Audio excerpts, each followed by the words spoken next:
संस्कृतस्य प्रसाराय नैजं सर्वं ददाम्यहम्। संस्कृतस्य सदा भक्तो वन्दे संस्कृतमातरम्। संस्कृतस्य कृते जीवन् संस्कृतस्य कृते यजन् आत्मानमाहुतं मन्ये वन्दे संस्कृतमातरम्। वन्दे संस्कृतमातरम्। अस्तु।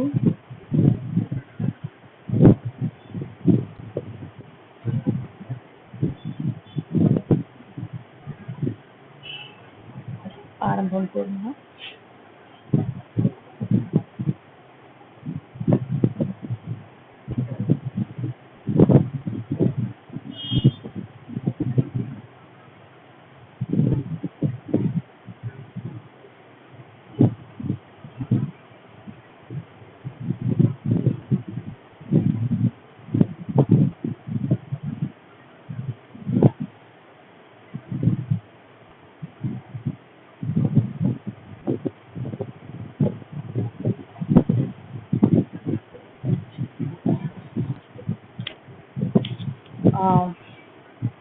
सर्वेभ्यो नमो नमः।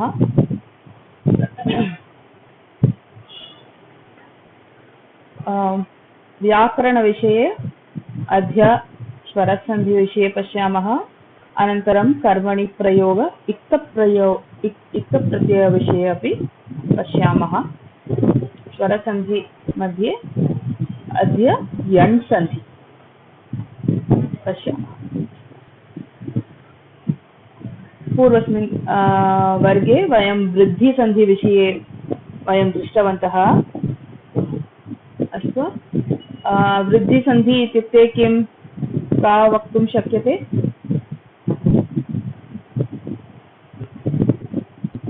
वृद्धिसन्धिः का भवति? वृद्धिसन्धिः विषये का वक्तुमिच्छति? Nobody remembers?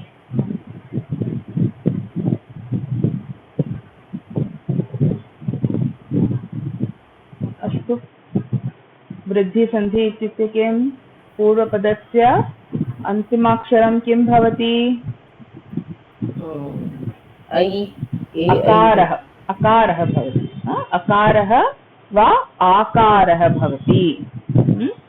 अनन्तरं किं भवति? अनन्तरं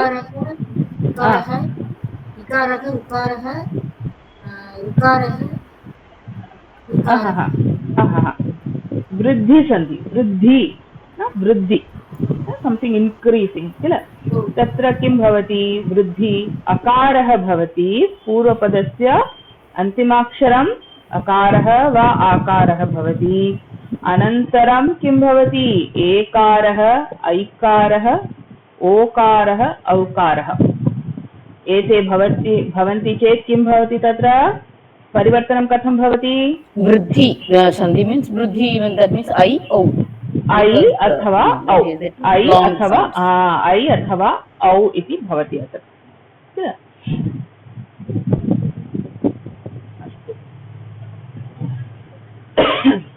सो ऐ वा औ क्रमेण आदेशः भवति। ऐ भवति चेत् तत्र ऐ भवति। अकारः योजनेन ओकारः औकारयोजनेन तत्र औकारः एव भवति। एतद् भवति वृद्धिसन्धि। अद्य वयं यण् सन्धि विषये पश्यामः। यण् सन्धि इत्युक्ते पूर्वपदस्य अन्तिमाक्षरं किं भवति? ईकारः। इदानीन्तन वयं किं दृष्टवन्तः? पूर्वपदस्य अन्तिमाक्षरम् अकारः आकारः भवति इति। Till now that is how we saw all the sandhis, right? Okay, savarna dirgha sandhi you can leave, but all the other sandhis, how did we see? The last letter was always akara akara. किन्तु अत्र किं भवति? यण् सन्धि मध्ये अन्तिमाक्षरम् इकारः, ईकारः, उकारः, ऊकारः, ऋकारः, ऋकारः, ल इति एते स्वराः भवन्ति। अनन्तरं परपदस्य आदि अक्षरं किं भवति? तत्र केनापि स्वराः भवतु किन्तु असवर्णस्वराः एव भवनीयम् इत्युक्ते it should not be of the same type. इकारः ईकारः भवति अनन्तरम् अपि इकारः भवति चेत् किं सन्धि भवति अत्र सवर्णदीर्घसन्धि एव भवति किल. when you have ikarah the next word also contains ikarah then what will it become? It will become savarna dirgha sandhi. So that is why they are saying it should not be of the same type, it should be of a different type. So e plus u r l anything, okay, it can be anything. So asavarna swaraha ityukte not of the same type, it is of the different type. Okay, bhavati chet tatra kim bhavati, instead of e u r l tat sthane kim bhavati i iv ir il. So if it is e it will have e, u means iv, r means ir, l means il. Okay, so तादृशमेव. अत्र पश्यतु इकारः ईकारः असवर्णस्वराः भवति, परपदे असवर्णस्वराः भवति. पूर्वपदस्य अन्तिमाक्षरम् इकारः ईकारः, अस्तु वा? इकारः ईकारः भवति, अनन्तरं परपदस्य आदि अक्षरं किं भवति? असवर्णस्वराः इत्युक्ते इ विहाय अन्यस्वराः भवन्ति. तत् स्थाने इ स्थाने किं भवति? इ. ओके, इ. उ भवति पूर्वपदस्य अन्तिमाक्षरम्, अनन्तरम् असवर्णस्वराः इत्युक्ते उ विहाय अन्यस्वराः भवन्ति. तत्र तत् उ स्थाने किं भवति? इव् इति आगच्छति. ऋ असवर्णस्वरः किं भवति अत्र? इर्, अस्तु वा? ल अनन्तरम् असवर्णस्वराः भवति चेत् इल् इति आदेशः भवति अत्र, अस्तु वा? Did you understand? Yes. Any doubts? अत्र पश्य. असवर्णस्वराः इत्युक्ते किं भगिनि? असवर्णस्वराः means that which is not of the same type. Say for example, e is there. Okay, the last alphabet, the last letter or the last sound is e, any of these, and the next parapadasya, that is the next sound or the next alphabet is also e. So e plus e, what will happen? What will happen? E, dirgha swaraha. So what is that? Savarna dirgha sandhi will happen, isn't it? For yan sandhi to happen, it should not be e. Other than e, any swaraha it can have. It can have a, u, r. It can have anything, but not e. That is what is asavarna swaraha. It means not of the same type. Okay. Now we'll see the examples. I think it will become much more clearer to you. Okay. Atra pashyatu ati adhikam uttamam. So when I split this, what will happen? It i. Asva anantaram uttamam. U adhikam ittamam. So here the last sound is what? Ikarah. In the next you have ukarah. Okay, here only I said if you have e, what will it become? Ati. Yeah. So it will become e. So that is not going to happen here. So e plus u will give you e, isn't it? So it will give you e. It's in place of e. E sthane e is agachati. U tat तथैव एव भवति. So I plus O will become atyuttamam. At is there, I plus O, U. It has become U. So atyuttamam iti bhavati. Okay, we'll see some more. Madhu adhikam arihi. Let us split this. So what will it become? Ma adhikam idh adhikam U. Arihi will become a adhikam rihi. So U plus a will become something with, in place of U you will have iv. Correct? In place of U you should have iv, because ukara is there, so iv will come. So it becomes ma idh iv a rihi. Okay. So now what will it become? Madhvarihi. Iv plus a becomes va. This half the is here. So madhvarihi iti. Astu. Anantaram pitr adhikam avasah. Let us split this. So what will it become? P plus it plus r. So rukaraha has come. In the next one you have a plus vasah. So r plus a. So it is not of the same type. R is not joining with r or r. Okay. So a is it asavarna swaraha. So it will become what? In place of r you will have r. Ir. Correct. So p it ir a vasah. So ir plus a will become ra. So how will it change? Pitravasah. Pitravasah. Clear? Next we will see, for ill also we will see one example. L plus akritihi. Okay. So in place of l, what will come? L plus a.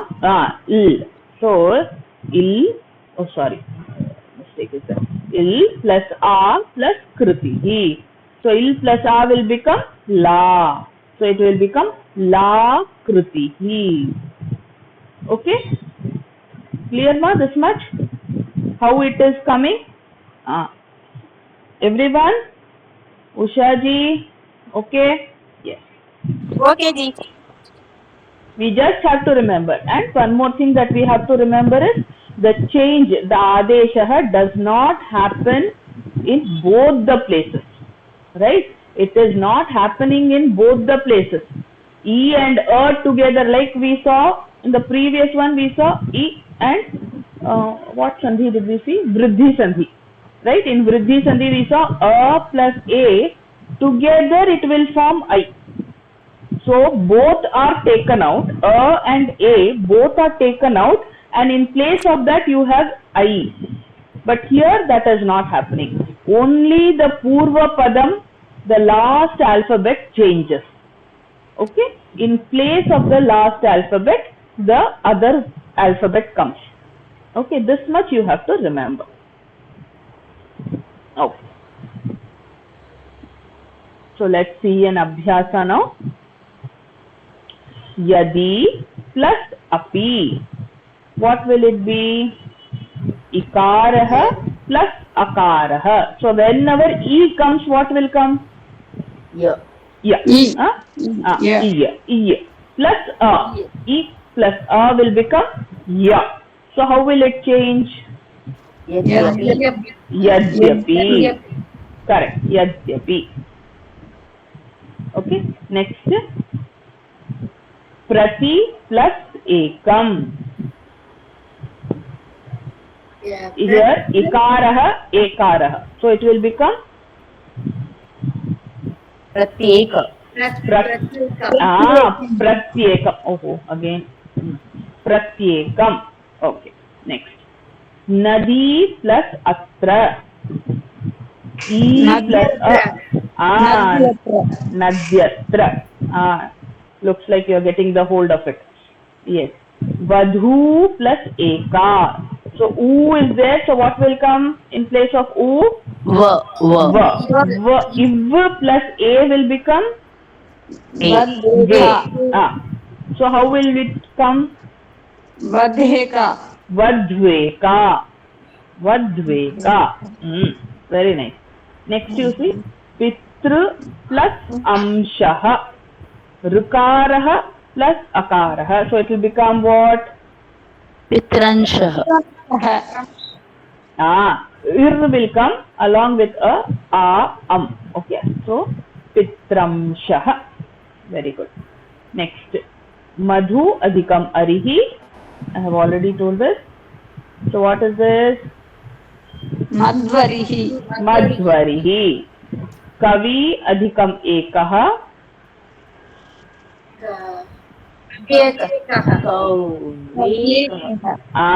Kavyekah. Kavyekah. Adi adhikam eva. Adyeva. Correct. Sorry. Spelling mistake is there. Adyeva. Adyeva agacchati va? Sorry. Adyeva va? Adyeva va? Adyeva. Atra. Tankana dosham Astu.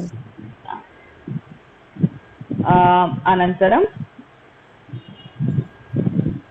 Astu. Ityapi.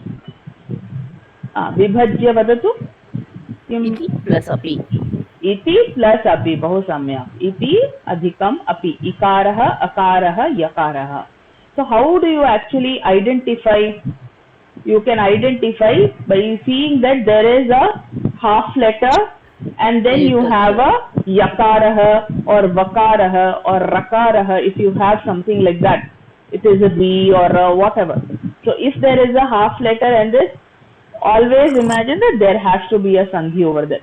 Usually, you will find a sandhi over there. Okay. This we can keep it as, just for understanding sake, it is not something which you should be writing it down or something, just for your understanding. Okay. So, now see, matra deshaha. So, we know tra is coming. So, that is where the split is. So, when tra comes, what should be the purva padam? Matru. Correct. Rukaraha. So obviously it is matra. So a is there. So what will come? Adesha. Adesha. So it will become matra adhikam adesha. Gurvadesha. Vakarah is there. Guru adhikam adesha. Guru adhikam adesha. Guru adhikam adesha. So here where is the half letter? I told you we can use the half letter. It is on top of vakarah. Refa is there? Gur is there, no?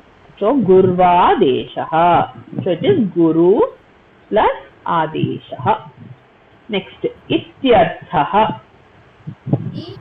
Iti plus artha. Very good. Next, lanubandha. Can we find out in this? Il plus anubandha. Very good. R plus anubandha. Very nice. Jananya vadat. Janani avadat. Very good, very good, very good. So here you should always see half na and ya is there. So some kind of sandhi has happened over here. So when ya has come, obviously there has to be an ikaraha. So here it is janani adhikam avadat. So jananya vadat. Bhagini, Shunyataam Bhagini. Vadatu Bhagini. Purvapadam lanubandha lr katam agacchati Bhagini tatra. अस्तु ल भवति चेत् किं भवति तत्र परिवर्तनं कथं भवति इल् इति आगच्छति किल इल् अधिकम् अकारः अस्ति किल अनन्तरं इल् अधिकम् अकारः ल भवति धन्यवादः अस्तु इत्यस्ति Bhagini, I don't understand the fifth one. Which one, ma? Sixth one. Sixth one here is 5. So here what is the rule for l? If you have this l, what will it come? The parivartanam will become ill, isn't it? That is how we saw. You remember?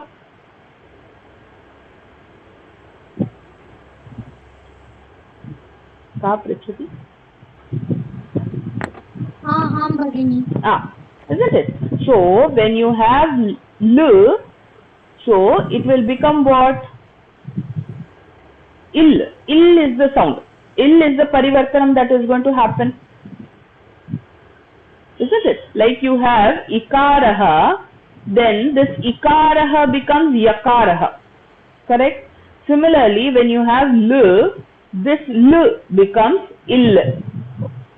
So this ill plus anantaram, what is the word alphabet over here? Akaraha. So ill plus a will become la.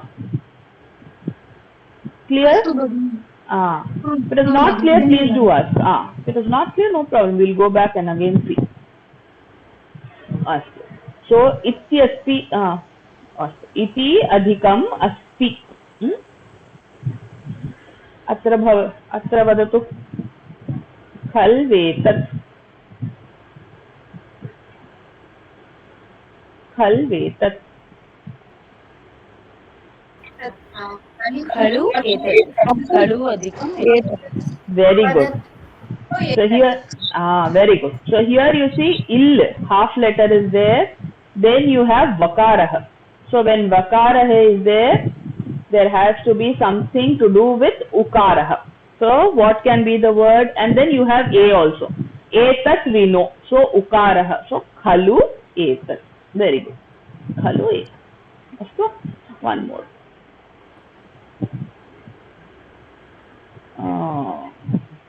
Okay. Bhratrupadeshah.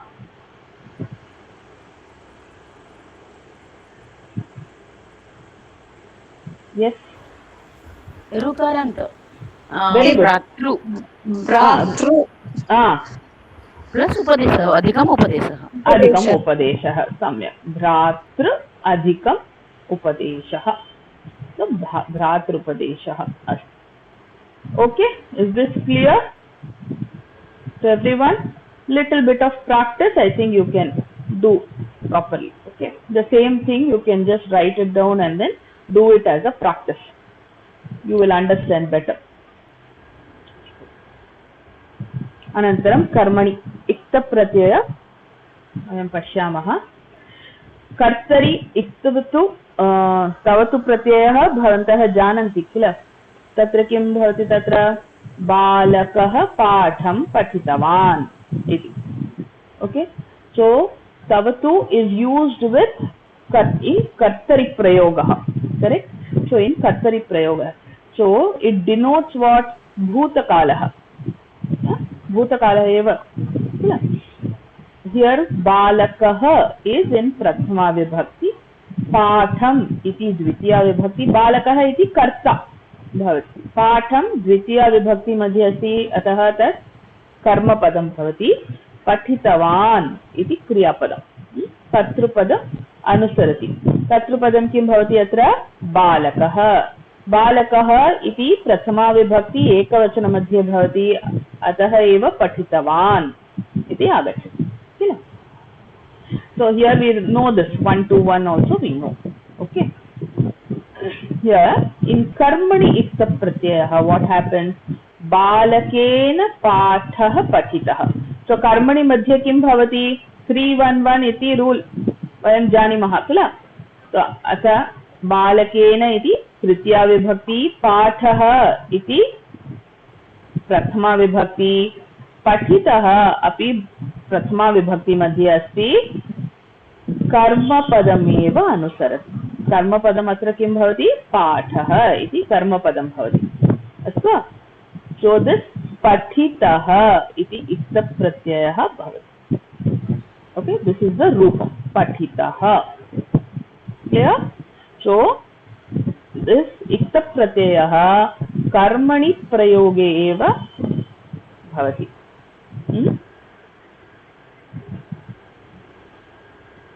much okay?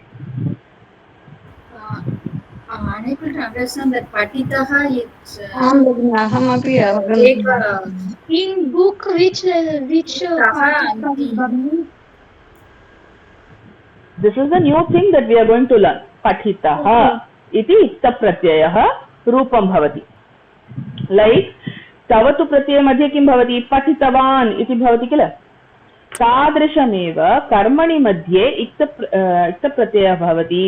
तत्र रूपं भवति पठितः इति. This we will learn. But till this you understood, right? बालकेन पाठः पठितः. So this Rupam is what कर्मणि प्रयोगे यथा भवति तादृशमेव वयम् अत्रैव कृतवन्तः. 311 इति रूल् मध्ये एव कृतवन्तः. अनन्तरं पश्यामः. अत्र पश्य. बालकेन कथा पठिता. सो बालकेन कथा पठिता. अत्र कर्मणि मध्ये किं भवति? बालकेन तृतीया विभक्ति. कथा इति किं? प्रथमा स्त्रीलिङ्गं प्रथमा विभक्ति एकवचनरूप किल? पठिता इति स्त्रीलिङ्गं भवति. कर्मपदमेव अनुसरति. पठिता इति कर्मपदमेव अनुसरति. कर्मपदं स्त्रीलिङ्गे भवति, अतः एव पठिता इति. अस्तु. सो इक्तप्रत्ययः कर्मणि प्रयोगे वयं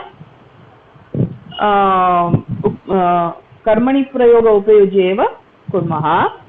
अनन्तरं always this will lead you to words like patitah, patita, patitam, these kind of. So what does it mean? You always have it in all the three lingam. You have it in three lingam. You have it in the ekavachanam, dvivachanam, bahuvachanam, all the three vachanams, and also you will have it in all the 7 cases. सप्त विभक्ति मध्ये अपि आगच्छति. How?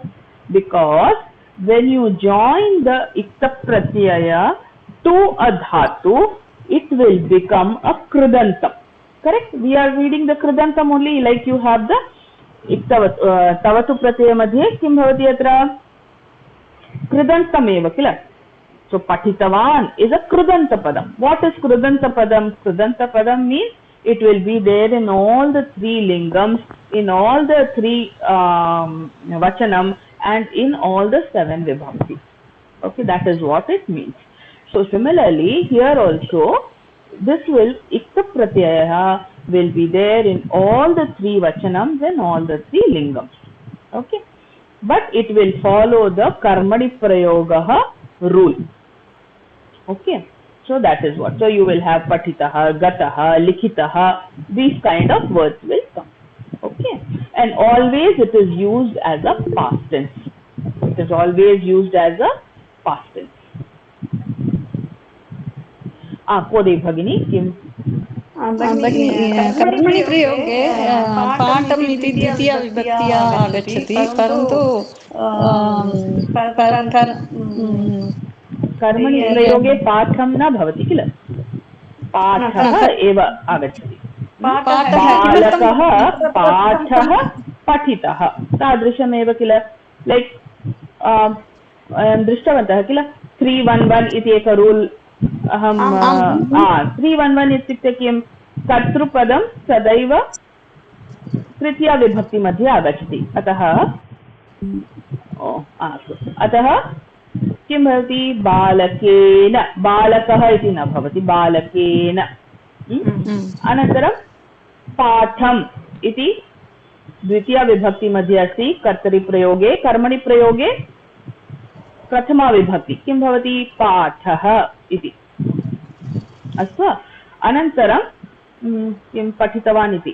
पठितवान् इति भवति. तत् पठितः इति प्रथमा विभक्ति एकवचनमध्ये आगच्छति. भगिनी एकवारं तमिळ् मध्ये अनुवादं करोतु भगिनी. See what is happening is I will just go to the previous slide so that we understand better. अस्तु, अत्र पश्यतु. Here karmani pratyaya is there. Ikta pratyaya is there. In kartari you have tavatu pratyaya. This you have learnt in pravesha itself. You must be knowing this, right? So this we have already learned. In tavatu pratyaya, how do you write? Balakah patham pathitavan. You write it in this way, right? Balakah patham pathitavan. So here what is happening? Balakah is in prathama vibhakti, correct? And this is the doer, so it becomes the karta. Then patham iti dvitiya vibhakti. So dvitiya vibhakti means karma padam, correct? Pathitavan is there. Why are we using pathitavan and not pathitam or something like that? Why are we using pathitavan? Pathitavat, if you don't use it, no? Why? No. Pathitavan we are using. We are not using pathitavat. See, tavatu pratyaya can be there in all the three lingams. Am I clear? So you can have it as pathitavan, or in strilingam pathitavati, or in napunsaka lingam it will become pathitavat. Correct. So here we are using pathitavan. Why? Because the karta is balakah. Correct. It is pullinga padam prathama vibhakti ekavachanam. That is why we are using pathitavan. Okay. Even though we say that this is a kriya padam, it is actually not a kriya padam. Okay. Always the kridantam will become a nama padam only. It will not be a kriya padam. But right now let us not get confused with all those things. Let us be very clear that pathitavan is a kriya padam. This kriya padam will always follow the kartru padam. This much is clear here in this one, in this part. So here it is 1-to-1. That is why I told why 1-to-1, because balakah is in prathama, then patham is in dvitiya, and pathitavan because it follows balakah, so this will also be in prathama vibhakti. Okay. Now let us come to the karmani ikta pratyaya. In karmani prayogam, this is the rule. 3-1-1 is the rule. This much is clear. This much you know. We learnt in the previous class also. 3-1-1 is the rule. So here, instead of pathitavan is always in bhuta kalam, right? It always shows you what has already happened. So he studied. It was in past tense. Similarly, pathitah, that is ikta pratyaya, also shows bhuta kalah. It also shows past tense only. Okay. So here you say balakena pathah pathitah. Why are we saying this? So here balakah, which is in prathama, is changed to tritiya, so it becomes balakena. Patham, which is in dvitiya, is changed to prathama, so it becomes pathah. Pathitavan, which is with tavatu pratyaya, which can be used with kartari, so when it comes to karmani, we will use it as pathitah. Now clear? So this kriya padam will always follow the karma padam here. Clear? Kriya padam will always follow the karma padam. Pathitah will follow the karma padam pathah. Clear, ma? But the lesson was studied by the children. Child. Balak boy. Bagini patitah api prathama vibhakti ekavachanam pullingam va? Am. Oh, astu. Dhanyavadah. Tathaiva.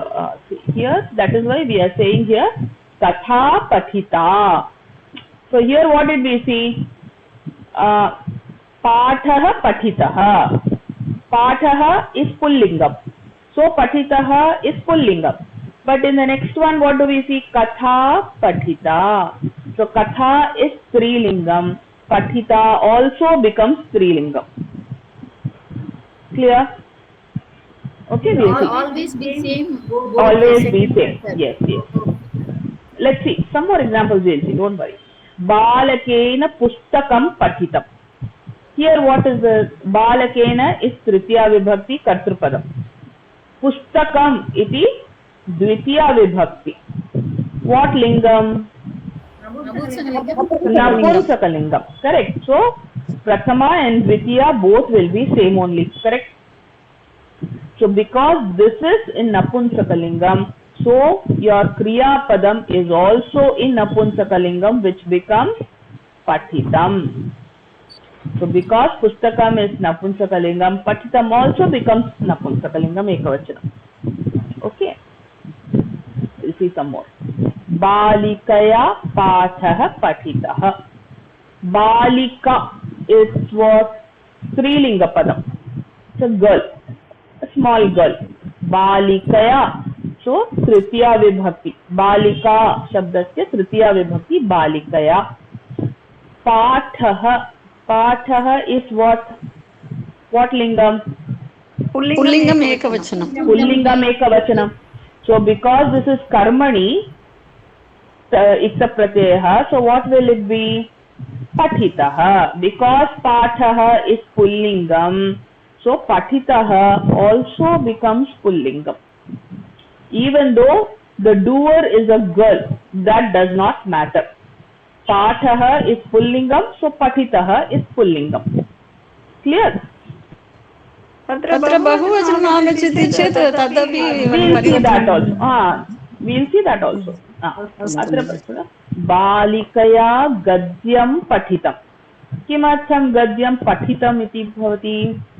गद्यम् इति नपुंसकलिङ्गं भवति, अतः एव पठितम्. Okay, so gadyam is napunsakalingam, so pathitam is also napunsakalingam. So now we'll see. Here let us see some. Balakaha patham pathitavantaha. What is this form? This is Bahuvachana. कर्तरि प्रयोग. What pratyaya are we using here? इक्तवतु.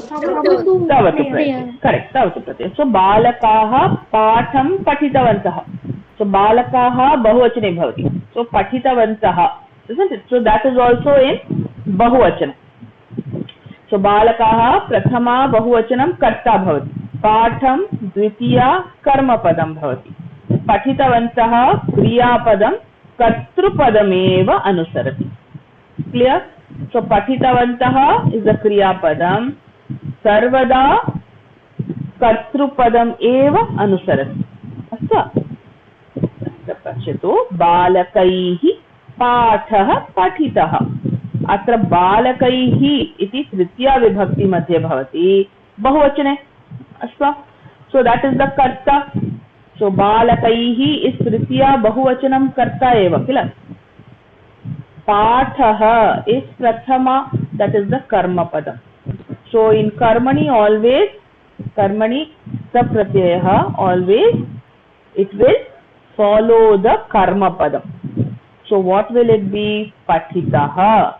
So pathitaha kriya padam karma padam eva anusarati. Clear now?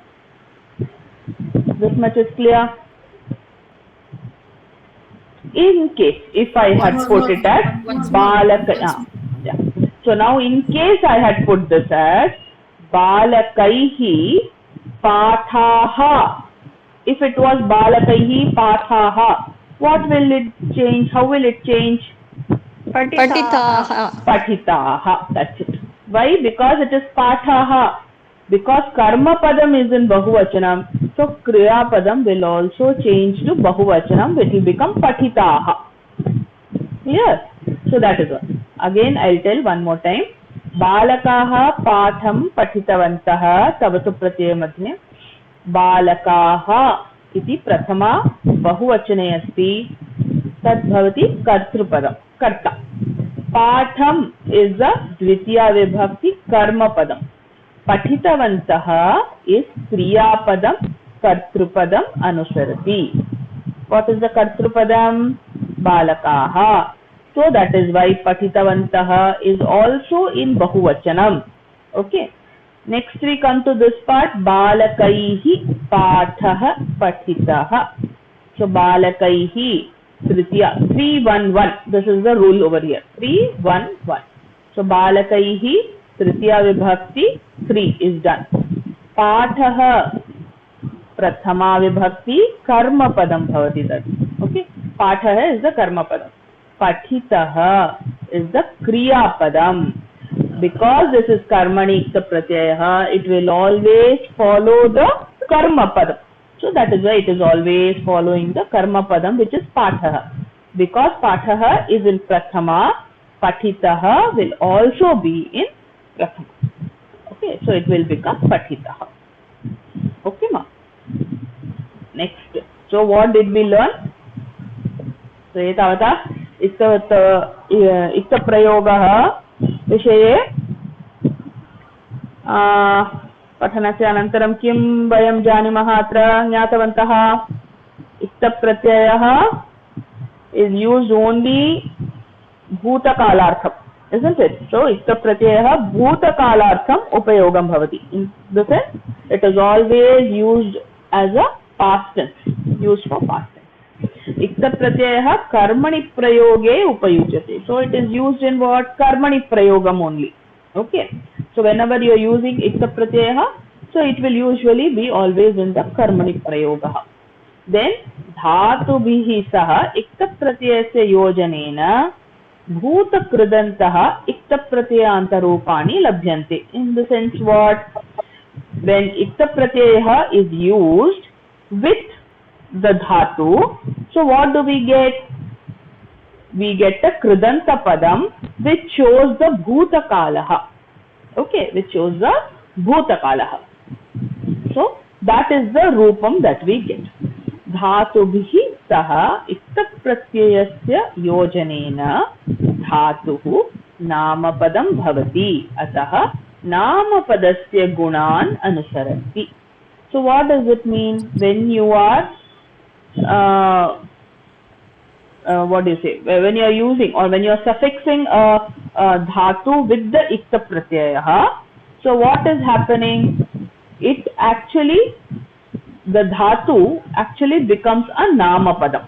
Okay. So because it is a nama padam, so it will have all the qualities of a nama padam. So what are the qualities of a nama padam? It will always have the linga vachanam. Okay, the linga vachanam bhedaha, it will be there, and the 7 vibhakti rupams will also be there. Okay, so this much you remember. No need to get too much confused with anything. Just remember this. These last two, just for your understanding, just for your knowledge sake, always remember that Ikta Pratyaya, the first 2 points you remember properly. Ikta Pratyaya is always used in Bhuta Kalartham, okay, as a past tense. And Ikta Pratyaya is always used as Karmani Prayoga, in Karmani Prayogam only. So this much you remember. Or other things, just for your information, you have it. Later on we can have a very clear understanding of that. Okay. So this is Ikta Pratyaya. So in Ikta Pratyaya, the Kartari Prayoga, how does it come? Kartari Prayoga, Tavatu Pratyaya madhye Patitavan. In Pullingam it is Patitavan, Patitavantau, Patitavantaha. Strilingam Patitavati, Patitavatyau, Patitavatyaha. In Napunsakalingam Patitavat, Patitavati, Patitavanti. Okay, this we have learnt already in Pravesha.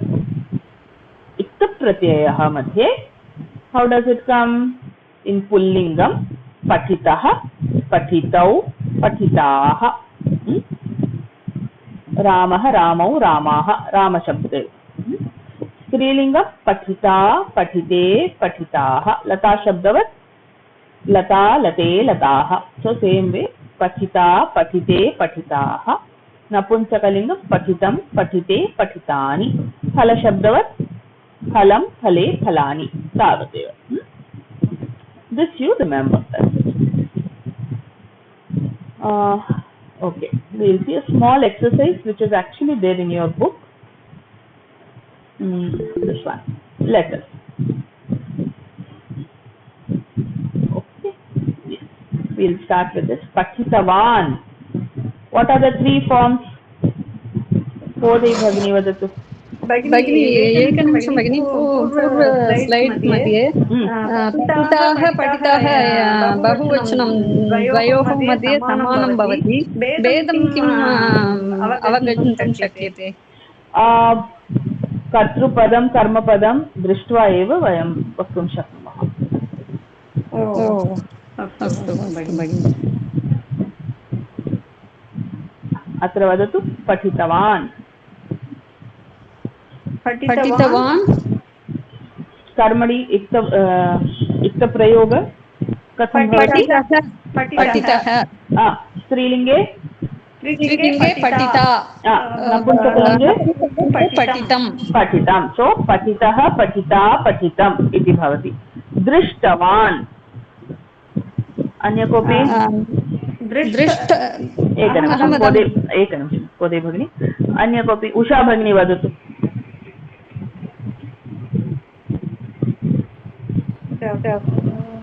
Next one I try, madam. पश्यतः is that पश्यतः दृष्टवान् इति भवति दृष्टः दृष्टः दृष्टा दृष्टः दृष्टा दृष्टं तावदेव लिखितवान्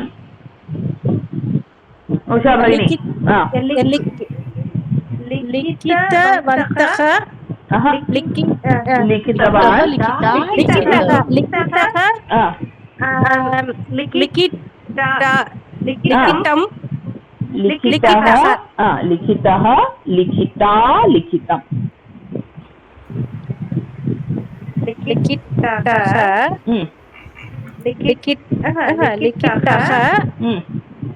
लिखिता लिखितं करेक्ट दैट्स इट नेक्स्ट वन इष्टवान् इष्टं वेरी गुड नीतवान्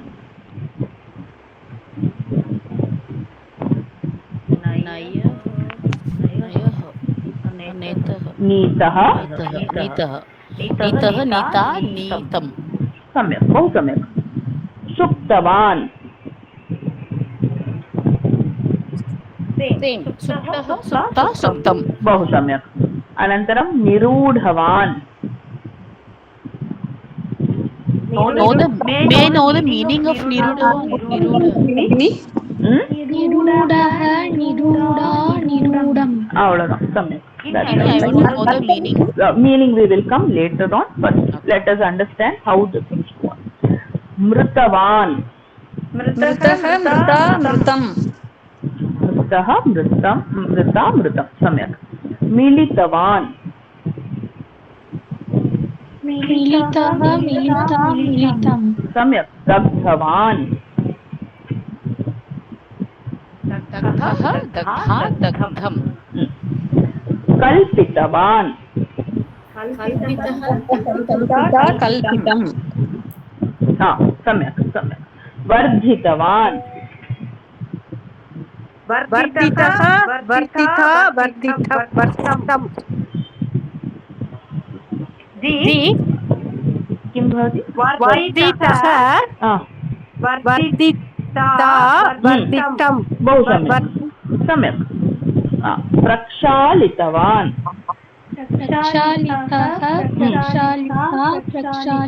that's it very good मार्जितवान् मार्जितः मार्जिता मार्जितं very good super पीतवान् very good दर्शितवान्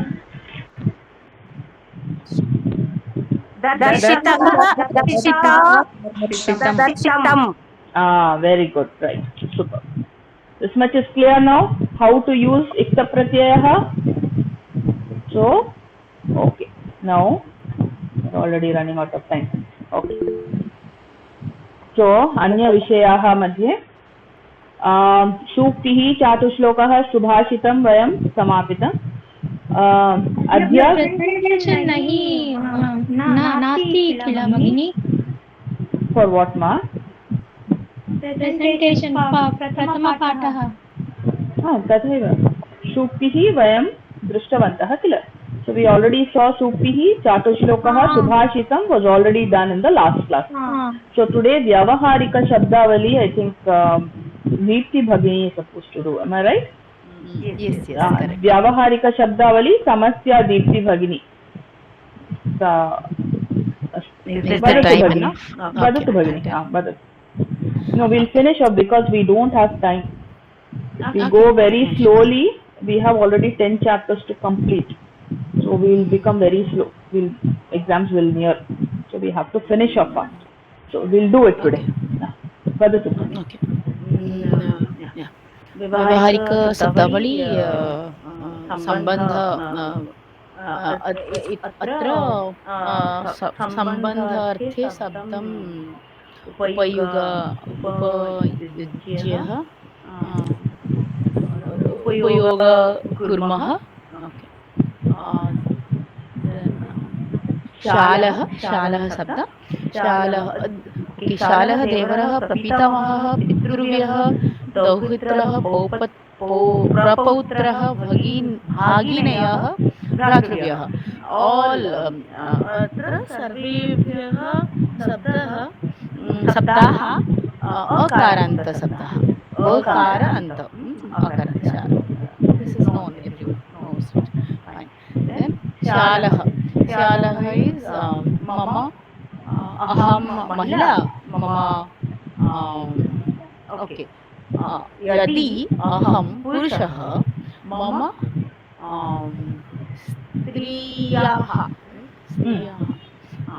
स्त्रियाः भ्रातरः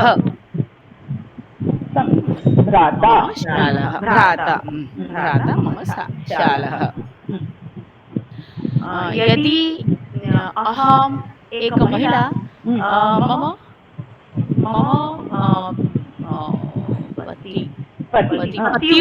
पत्युः भ्राता मम देवरः प्रपितामहः अहं किमपि अस्तु नो प्रॉब्लम परन्तु प्रपितामहः पिता मम पितुः पितामहः इति मम प्रपितामहः करेक्ट then okay मम पितुः भ्राता मम पितृव्यः बहु सम्यक्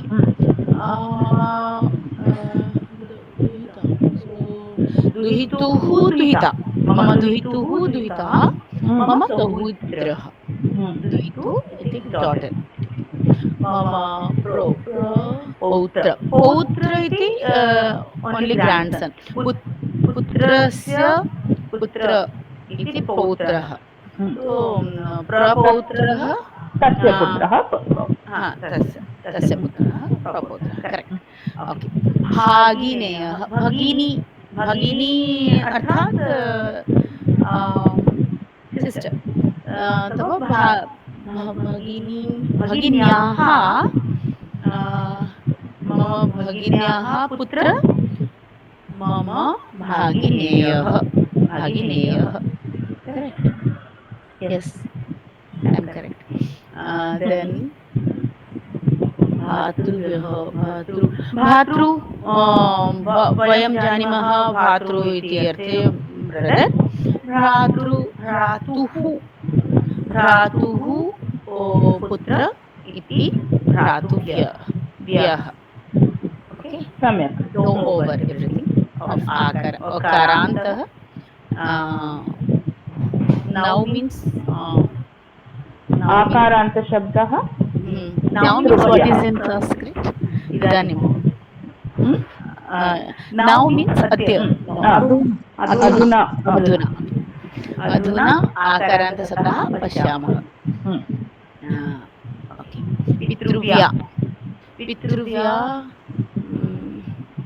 Pitara, paternal is Pitara side. Okay. So Pitruvya is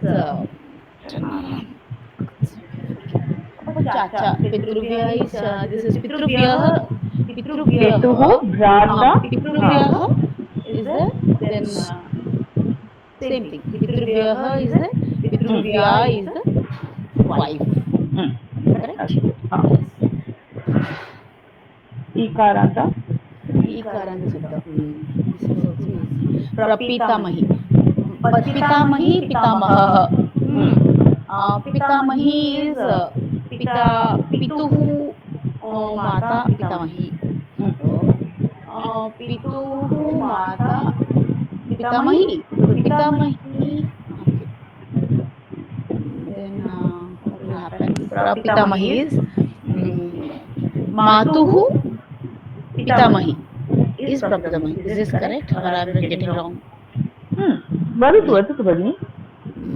Yeah. No. Father's Pitamahi. Yes. Father's means Pita. Pituhu Pitamahi Prapitamahi iti vadyate. Okay. Then Pituhu Bhagini Pitrubhagini. Easy. Matuhu Bhagini Matrubhagini. सम्यक्. Dauhitri Duhita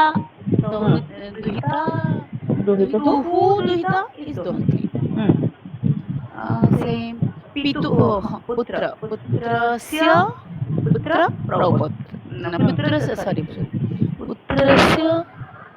Putrasya Prapautra is Prapotri. Okay. Co-sister.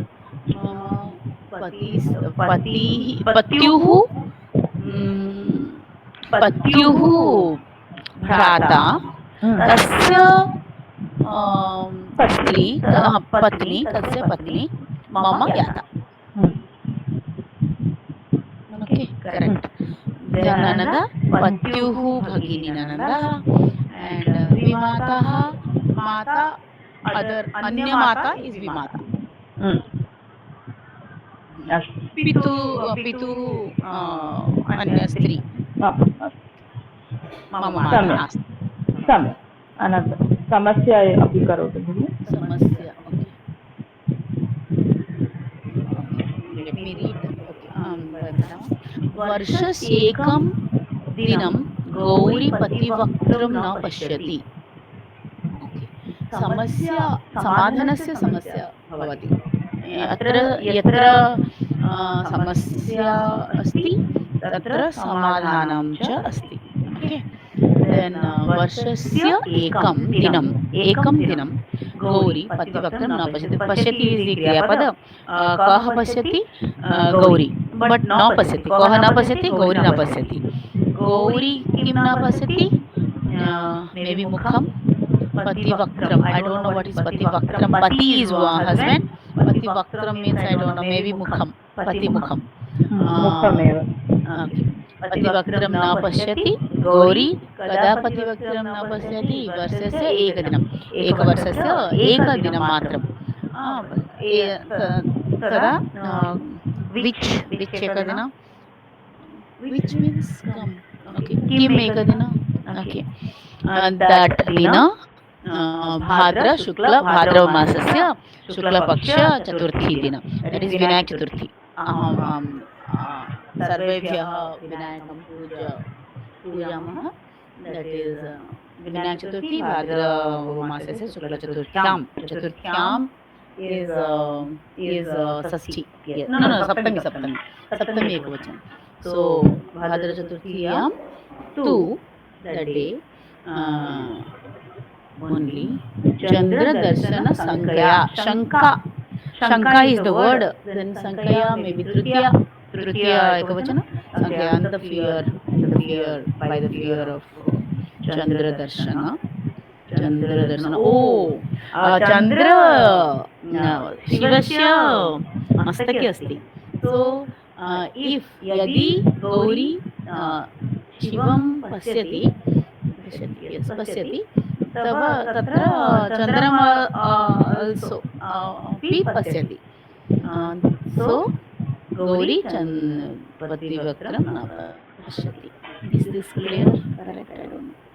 It is just related.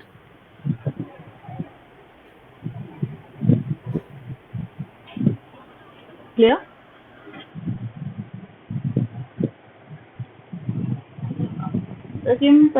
किं वदति अत्र वर्षस्य एकदिनं गौरी तस्याः पत्युः वदनं न पश्यति. किमर्थं न पश्यति? भाद्रमासे शुक्लपक्षे चतुर्थ्यां दिने यः चन्द्रस्य दर्शनं करोति सः चौर्यदोषं प्राप्नोति इति एका कथा अस्ति. किन्तु चन्द्रः कुत्र अस्ति? चन्द्रः शिवस्य मस्तके एव अस्ति किल, तत्रैव स्थापितवान् अस्ति. अतः पार्वती तद्दिने किं करोति? शिवस्य मुखं शिवस्य वदनं न पश्यति. किमर्थं? चौर्यदोषं तापि प्राप्नोति किल, तथैव. एतादृशम् एका कथा अपि अस्ति किल, Krishna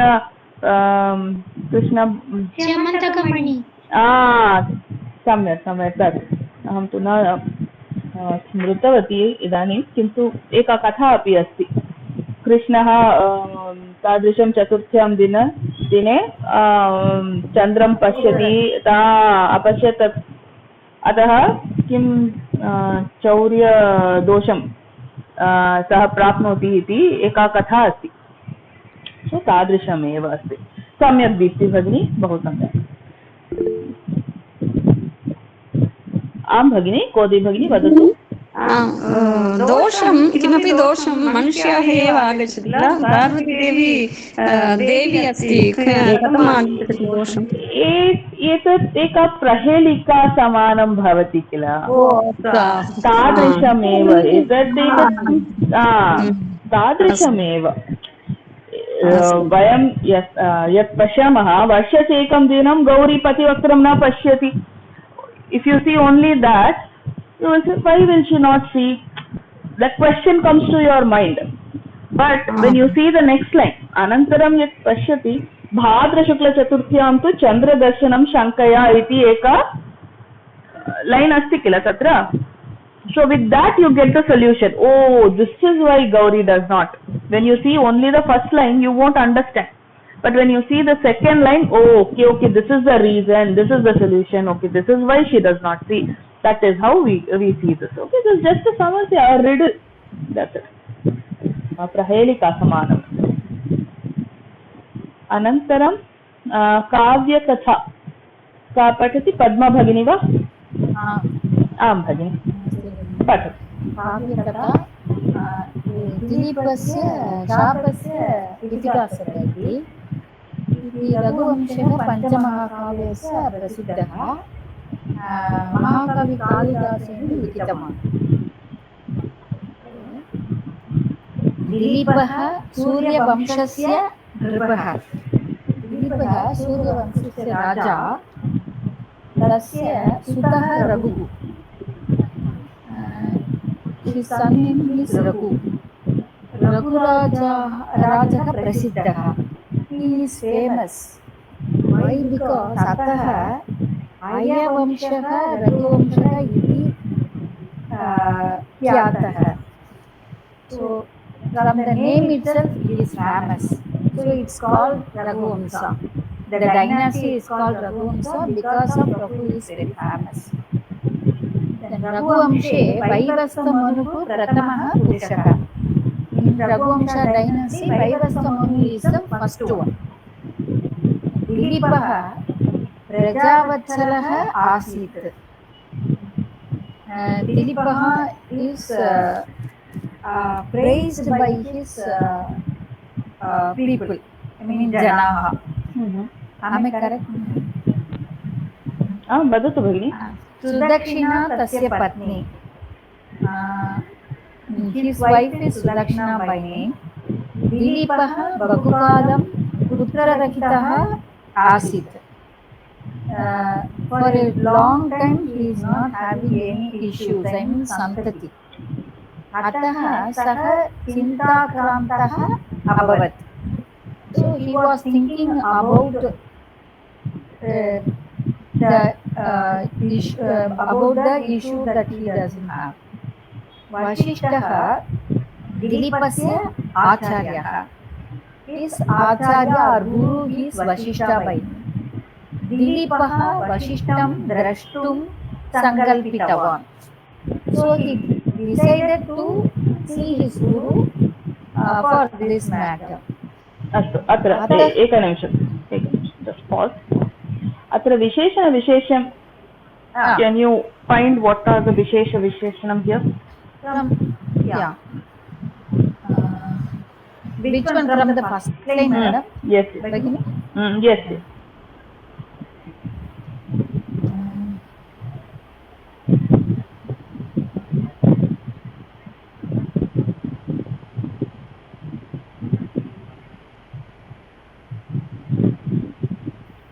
Okay, find out at least 3. Yeah.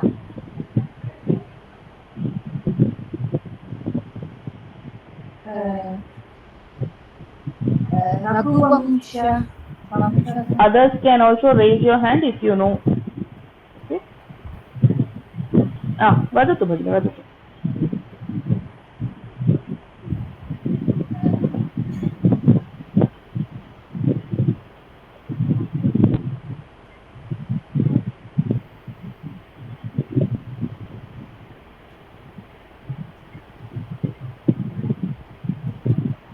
I am unable to find here in this sentence. Which sentence? Prajavatsala is the Visheshan, I think. Prajavatsalaः is the Visheshanam. For what? Dilipah Prajavatsalaः. कीदृशः. Then you have Selma. प्रथमः पुरुषः. प्रथमः अपि number प्रथमः पुरुषः भवति किल. रघुराजः प्रसिद्धः. तत्र प्रसिद्धः विशेषणं रघुराजः विशेष्यम्. Okay. So next you tell me, did you see any tavatu pratyayah or ikta pratyayah? Yeah.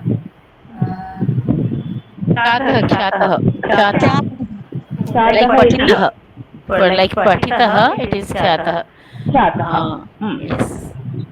Then sankalpitavan iti tavatu pratyayah bhavati kila. संकल्पितवान्. दीपः वसिष्ठं द्रष्टुम् इति किं भवति? व्याकरणं किम्?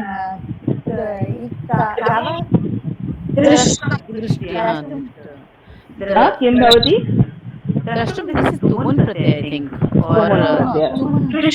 तुमुन् एव. द्रष्टुम् इति टु सी. सो तुमुन् एव. अत्र दिलीपः इति प्रथमा, वसिष्ठम् इति द्वितीया, द्रष्टुम् इति ल्यप् प्रत्ययः तुमुन् प्रत्ययः, सङ्कल्पितवान् तवतु प्रत्ययः. अस्तु वा? अनन्तरम् अतः पठतु भगिनि. अतः सः सचिवेषु राज्यभारं निक्षिप्तवान्. इति निक्षिप्तवान् इतवत्. अर्थं वदतु अनन्तरं अर्थं वदतु अनन्तरं व्याकरणविषये वदतु.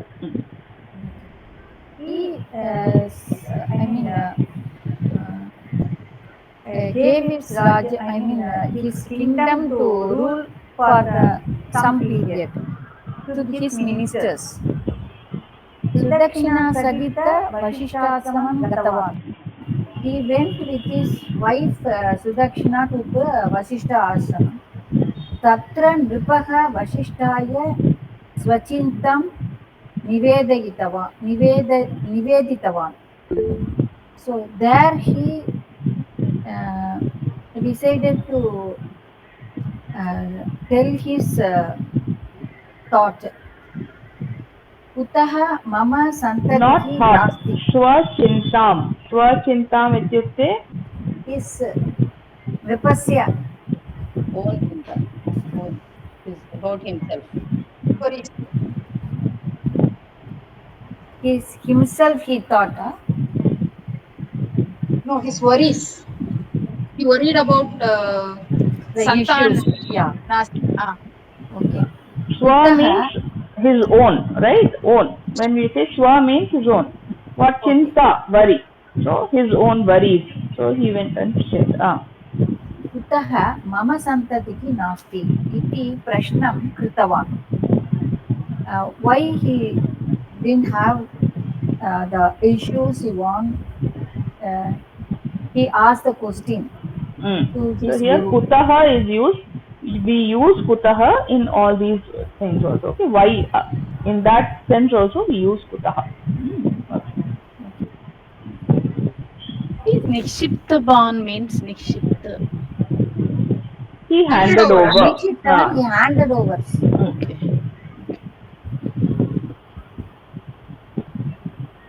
Here, Pathatu bhagini. next line, madam. Patatu.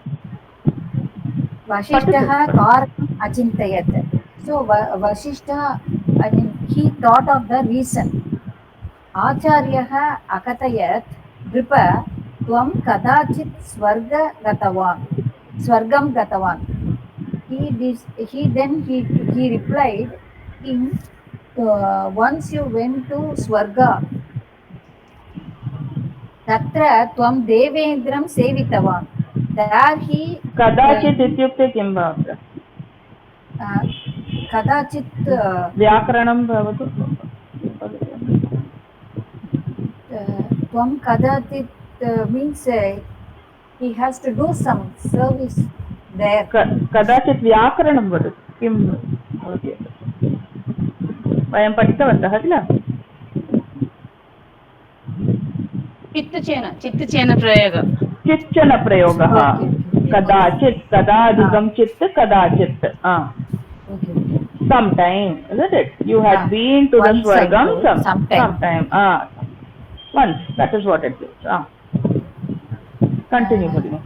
तत्र त्वं देवेन्द्रं सेवितवान्. There you did service to Devendra, I mean Lord Indra. ततः त्वं प्रत्यागतवान्. Then you came return back. तदा मार्गमध्ये कामधेनुः आसीत्.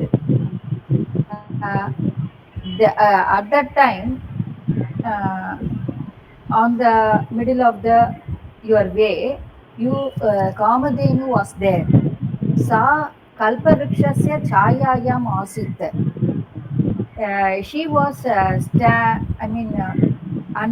was under the tree. Tvam Kamadhenu na drishtavan. But you haven't noticed Kamadhenu there. Nacha namaskirtavan. You also didn't pray, or you haven't salute her.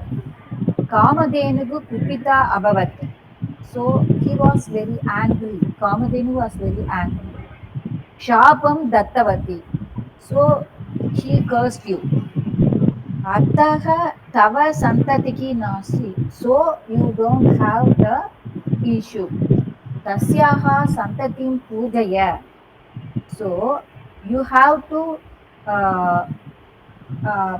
pray his santati. I mean Kamadhenu's santati.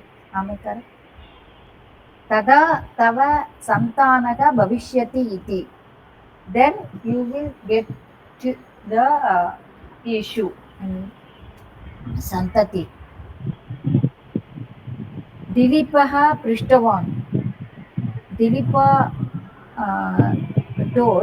asked, Shapavakyam maya na srutam kutaha iti.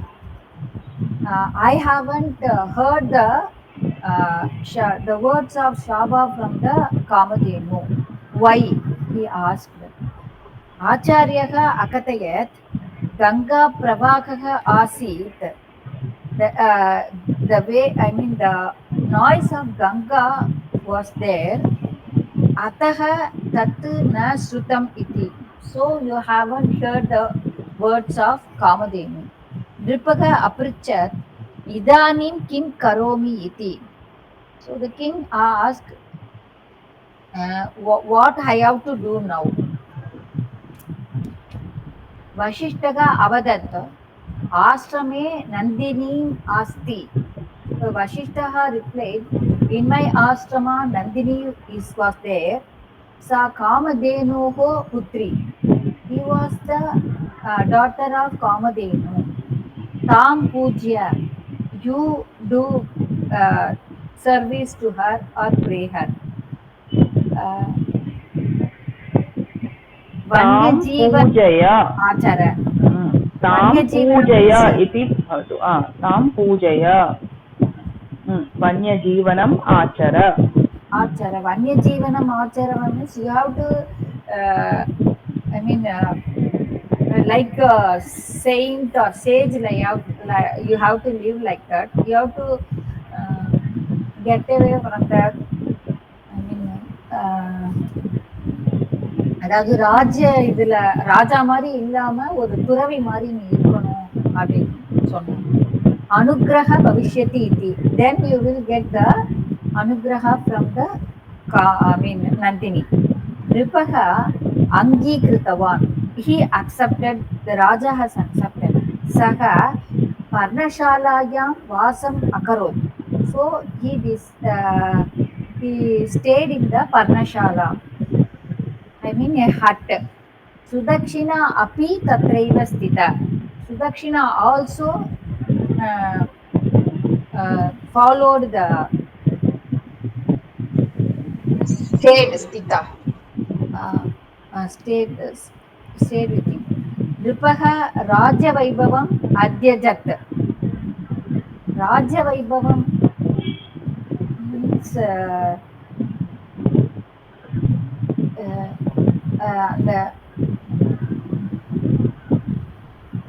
ராஜான்றதே இல்லாம இருந்தார் அப்படின்னு நினைக்கிறேன், தெரியல. குஷானாம் ஷயனே சுப்தக, he slept in the darba, not in the bed like that. Pratah kale denu sudakshina sakitaha pujitavan, early morning he prayed with his wife, prayed Nandini with his wife.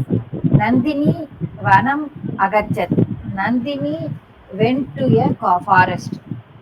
Nripaha tam anugatavan, the king also followed Nandini. Jagarukaha denum ekavimshati dinani sevitavan. So he carefully prayed, looked after Denu for 21 days. Correct. Okay. Now what we'll do is, now I think we are running out of time, so in this you find out what are the tavatu pratyaya, whatever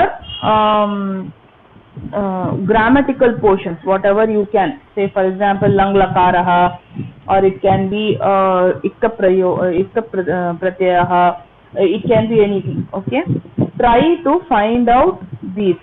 Okay, iktavatu, what are the kriya padams and kriya padams in this is just for your practice, that's it. Okay, it's not required, it's just for your practice, so that we will start having a better understanding of things. Okay, so just try all these things.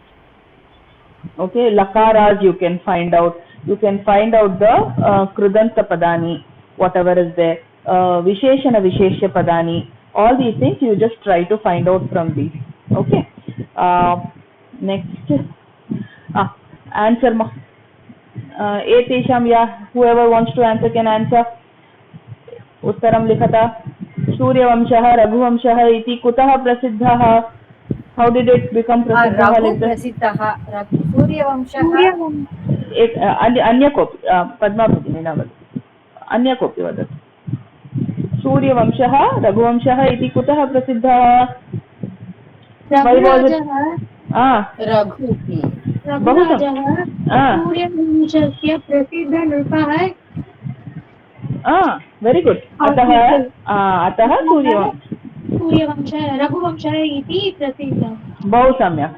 दिलीपस्य आचार्यः कः? वसिष्ठः। वसिष्ठः। पूर्णवाक्यं वदतु। दिलीपस्य आचार्यः वसिष्ठः। बहु सम्यक्। नृपः स्वर्गे कं सेवितवान्? नृपः स्वर्गे देवेन्द्रं सेवितवान्। अस्तु। नन्दिनी का? नन्दिनी कामधेनोः पुत्री अस्ति। दिलीपः कति दिनानि नन्दिनीं सेवितवान्? 21 दिनानि। 21 दिनानि सेवितवान्। बहु सम्यक्। अनन्तरं मीरा भगिनी has done a beautiful presentation for संग्राह्य विषयाः. Let's see that. मीरा भगिनी वदतु भगिनी। नमस्कारः सर्वेभ्यः। अद्य वयं सङ्ग्राहविषयाः पश्यामः। सङ्ग्राह्यविषयाः इत्युक्ते ऐटम् टु बि ग्रास्प्ड्, ग्रहीतव्यविषयाः। आद्यं फेमस् पेर्, प्रसिद्धयुग्मं पश्यामः। प्रसिद्धजोडी द्वान्तः रात्रिः दिवा। रात्रौ अन्धकारमय अस्ति, यतः सूर्यः नास्ति, परन्तु अन्धकारं दूरं कर्तुं चन्द्रोदयं भवति। दिवा दिनसमयं प्रकाशं भवति, यतः सूर्यः अस्ति। स्वर्गः नरकः। सत्कार्यं करोति चेत् आत्मा स्वर्गं प्राप्नोति, दुष्टकार्यं करोति चेत् आत्मा नरकं प्राप्नोति। पुण्यम् इत्युक्ते सत्कार्यं, पापम् इत्युक्ते दुष्टकार्यं। नरके शूलेन चोदना, उष्णतैले तप्त इत्यादिना दण्डितः भवति। अस्माकं कर्म निर्णयं करोति यत् वयं कुत्र गन्तुम् इच्छामः इति। सम्यक्। अनन्तरं सुखं दुःखं। यदि वयम् अस्मिन् जन्मनि सत्कर्मं कुर्मः तर्हि अस्माकम् अग्रिमजन्मे आनन्दे भविष्यति। सुखम् इति आनन्दं। दुःखं यदि वयम् अस्मिन् जन्मनि दुष्टकार्यं कुर्मः तर्हि अस्माकम् अग्रिमजन्मे विषादः भविष्यति। बहु सम्यक्।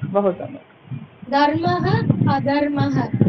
धर्मः इत्युक्ते सन्मार्गः इति अर्थः, रैटियस्नेस्। अधर्मः इत्युक्ते अशुद्धमार्गः इति अर्थः, अथवा अनरैटियस्नेस्। प्रकृति पुरुषः। प्रकृतिः सांख्ययोगमध्ये एते विचारे अस्ति। प्रकृति इत्युक्ते सृष्टिः अथवा नेचर्, क्रियेशन्। प्रकृति परिवर्तते एव, दट् इस् प्रकृति कीप्स् चेञ्जिङ्ग्। पुरुषः इत्युक्ते शुद्धचैतन्यः अथवा आत्मा इति अर्थः। पुरुषः अपरिवर्तनीयः।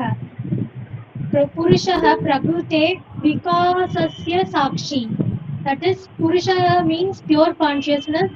It is unaffected by the changes. So, Prakriti means creation, refers to material world, and it changes. And Purusha doesn't change.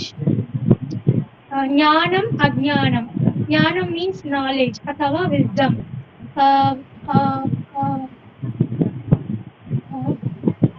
Buddhi prapti iti artah. Ajnanat अज्ञानात् मुक्तिः बुद्धिप्राप्ति कुरु कुरु चेत् Guru gives jnanam, ajnanam, avidya, Avidya eva. Avidya eva. ignorance or unawareness. Iti arthaha. Example, Gandhari. Her husband was blind, but instead of being his eye, becoming his eye and guiding him, she also blindfolded her. That is because of ajnanam. Lokatra. Then we अनन्तरं वयं famous ट्रयोस्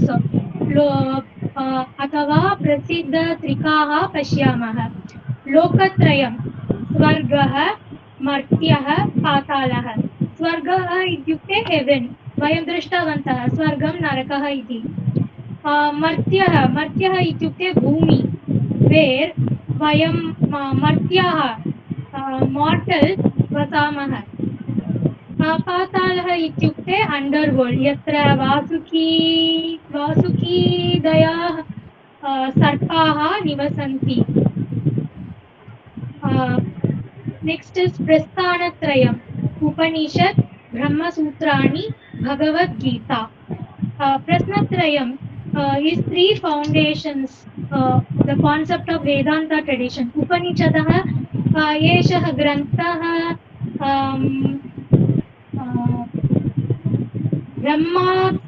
ब्रह्मात्मस्व भावानुसन्धानं कुर्वन्तः ब्रह्मसूत्राणि ब्रह्मसूत्रेषु उपनिषादानाम् उपदेशानां सारांशः कृतः अस्ति भगवद्गीता आध्यात्मिकवृद्ध्यर्थम् आत्मसाक्षात्काराय च व्यावहारिकं मार्गदर्शनं प्रदातुम् उपनिषदानां ब्रह्मसूत्राणां च शिक्षाणां संश्लेषणं कृत्वा एकं प्रमुखशास्त्रम् Srimad Bhagavad Gita synthesizes teachings of Upanishads and Brahma Sutras, providing practical guidance for spiritual growth and self-realization. Triveni Sangamam is Bahu Prasiddha. Is number 3. Veni ityukte braid. Confluence of 3 rivers is Triveni Sangamah. Ganga, Yamuna, Saraswati. नद्या त्रिवेणी संगम प्रयागराज नाम स्थाने भवति प्रयागराजः पूर्वम् अलाहाबाद इति नाम्ना प्रसिद्धः आसीत्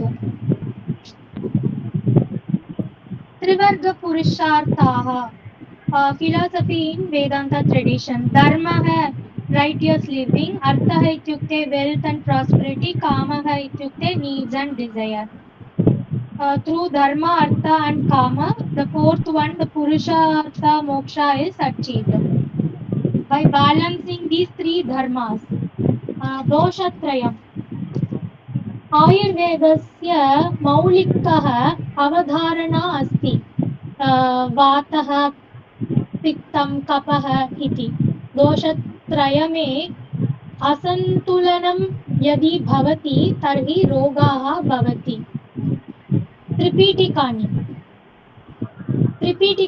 means 3 baskets of Buddhist scripture. Sutra Pitikam is Buddha's doctrinal teachings.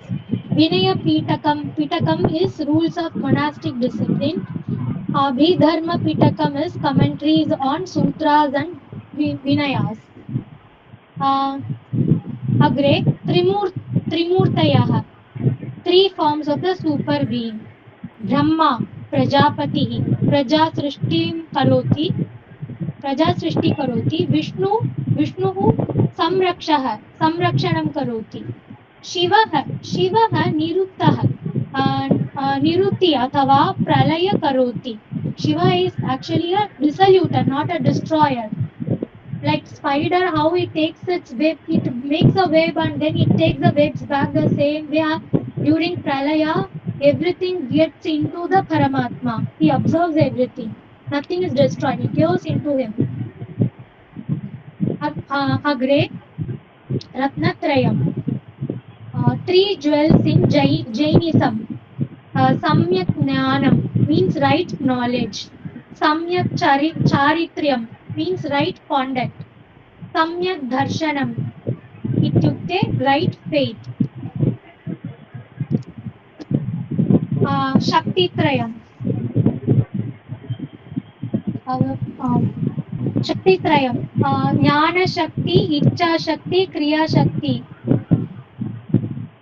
Jnana Shakti, power of knowledge. Yadi vayam Saraswatim प्रार्थयामः तर्हि सा अस्मान् ज्ञानेन आशीर्वादं ददाति. इच्छाशक्तिः is willpower. यदि वयं लक्ष्मीं प्रार्थयामः तर्हि सा अस्मान् यत् इष्टं तत् ददाति. क्रियाशक्तिः power of action. यदि वयं दुर्गां प्रार्थयामः तर्हि सा अस्मान् कर्म व्यक्तिशक्तिं ददाति. इति संग्राह्यविषयाः समाप्तः. श्रवणार्थं भवतीनां सर्वासां धन्यवादः. उमा भगिनी यत् अवसराय धन्यवादः. सम्यक् भगिनी, बहु सम्यक्, बहु सम्यक्, बहु सम्यक्. Bhagini, I have only one doubt. Superb, awesome presentation. So Last deeply time she has also gone. she presented well. That and for Bhagini, I have a doubt. This what is this called? Famous pairs, no? In that all the pair are opposites. Okay, all are opposites. What I noticed. Only Prakriti and Purusha. What is that? I didn't really understand. No, Why they are Prakriti Purusha opposites? is also opposite. Prakriti and Purusha is also opposite because Prakriti changes, keeps changing, but Purusha never changes. Oh, it's like that. Okay. And it's a witness to the changes happening in Prakriti. Oh, is it so? Okay. Right? I don't know. Okay, I didn't understand that way. Okay, thank No, you so much. Prakriti is nature. So nature, whatever creations are there, they keep changing, right? Purusha is man, right? Man, no? No, Purusha is the Paramatma. He witnesses everything. It's a pure consciousness.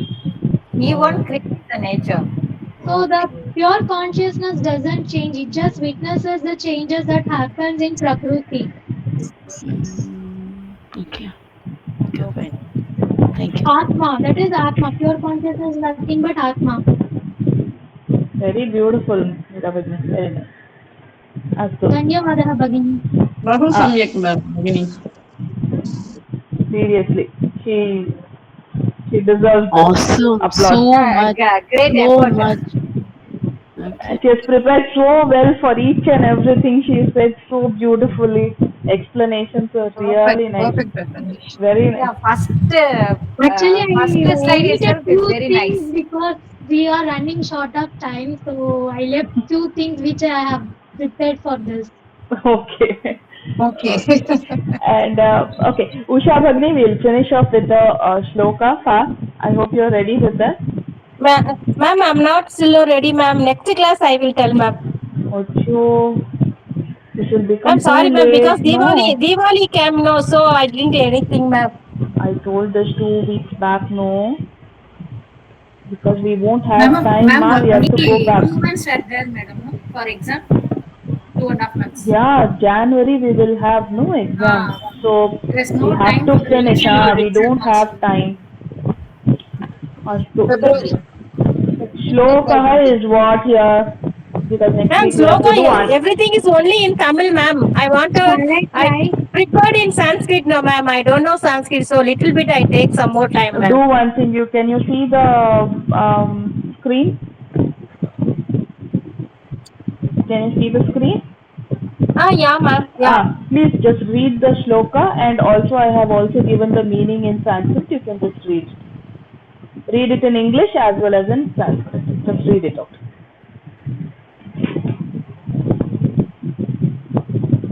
read Bhagini. Yeah, ma'am. Read it. Yeah. I will take in the book, ma'am. It's comfort. No problem, wherever. Ma'am, actually, it told me Chatu Sloka, ma'am. Chatu Shloka. No, That Chatu is Shloka Kodai Bhagini, there is no Shloka only, last Shloka only, no? Sloka. I thought Chatu Sloka, ma'am. No, this tradition one.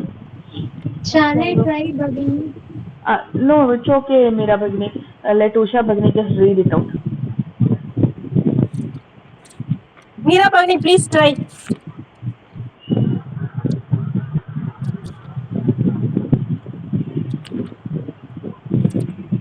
You have the book with you, Usha Bhagini?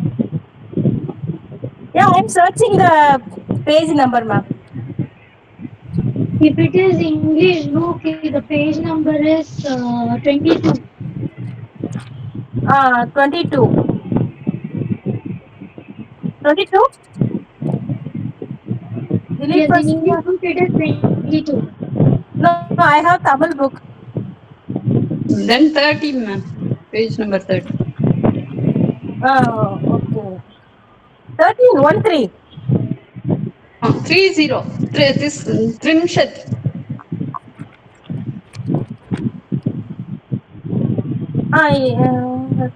Shloka.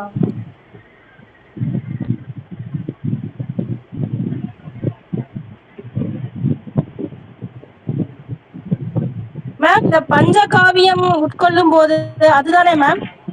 Read the Shloka, Bhagini.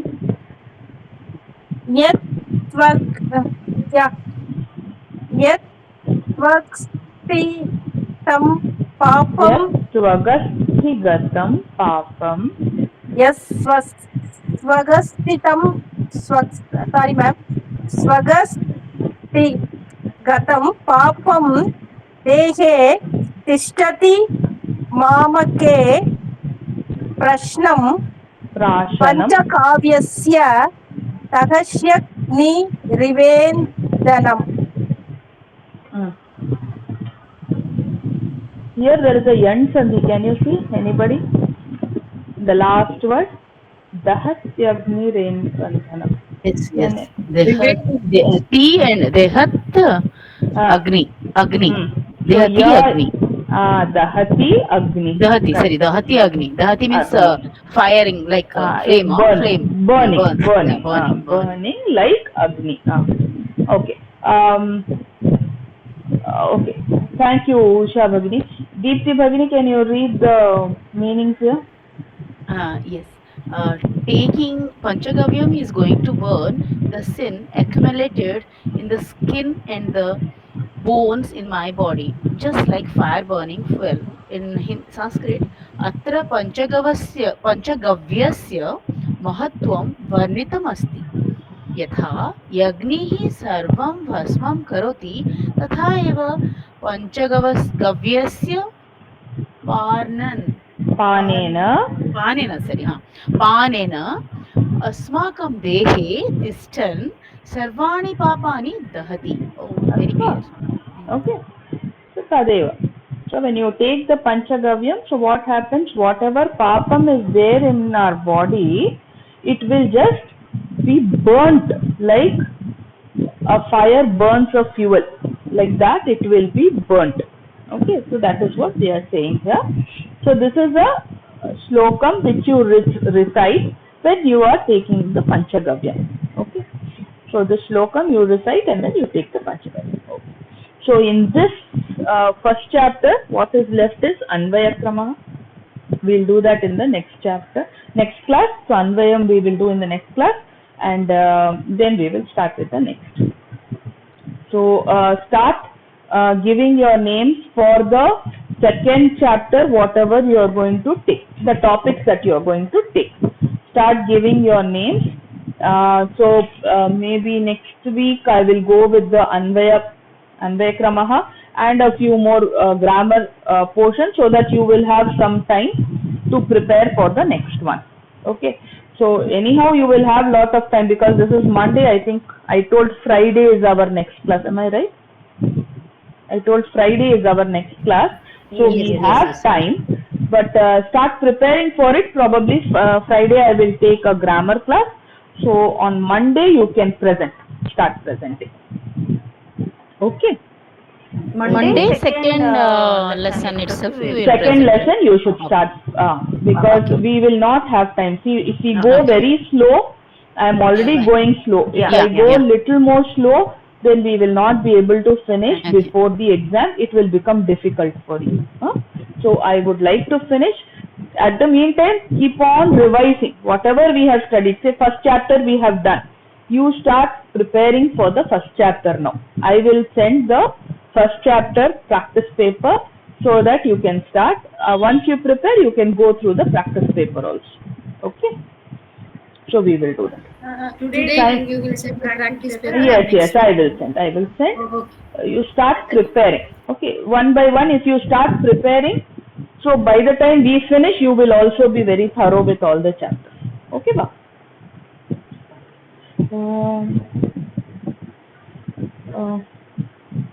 Can anybody say the Shanti mantra? Vidya Bhagini vadatu. सर्वे सन्तु निरामयाः सर्वे भद्राणि पश्यन्तु मा कश्चित् दुःखभाग् भवेत् ॐ शान्ति शान्ति शान्ति हरिः ॐ श्री गुरुभ्यो नमः।